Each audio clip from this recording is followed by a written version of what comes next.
Good Tuesday, everyone. High pressure remains in control, which gives us mostly sunny skies, hot, dry, but it's going to be humid, so be careful out there this afternoon. If you'll notice down to our south, you see an interesting feature in the Gulf of Mexico. That is Tropical Storm Harold, our latest tropical storm, and it will be making a run for South Texas later on this morning, bringing them some heavy rain and gusty winds. If you look elsewhere across the country, we see a continued flash flood risk across portions of the west due to the remnants of Hillary that moved into California on Sunday. Look at our 5-day forecast, mostly sunny and hot. Tuesday, Wednesday, Thursday, highs at least of 90 degrees. Overnight lows around the upper 60s to around 70. And again, it will be humid.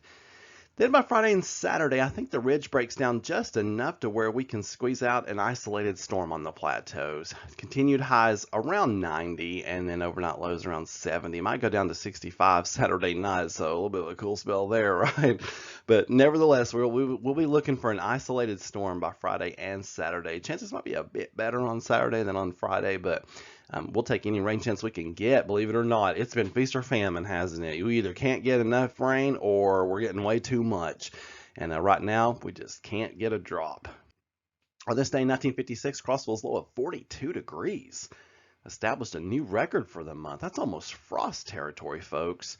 If you'll recall, yesterday's record was that Crossville had the hottest temperature ever in August.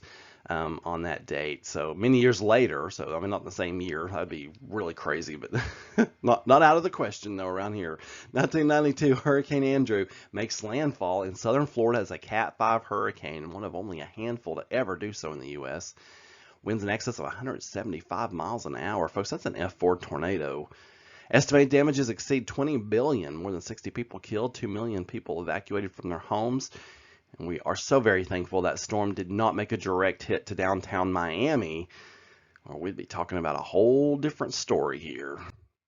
And looking at the tropics, we have Harold making its run for South Texas this morning. That's on the far left hand of your screen there. Then we see Gert, you see that circle, it dissipated. So it's kind of meandering around out there as just an area of disturbed weather, probably nothing to really worry about. And then the two yellow X's are two areas of disturbed weather that we'll track as they go out into the sea. And as you can see, the ocean's huge, so most of these systems do just kind of spiral out to sea rather harmlessly. But you'll notice I skipped over Franklin. Franklin's going to be a bit complicated. So he's down there in the Caribbean. He is a tropical storm, and he's going to make his way north. He's going to become a hurricane, and then he's going to kind of not know exactly where he wants to go. And so we'll track that and make sure he doesn't make a run for the U.S. coast at some point.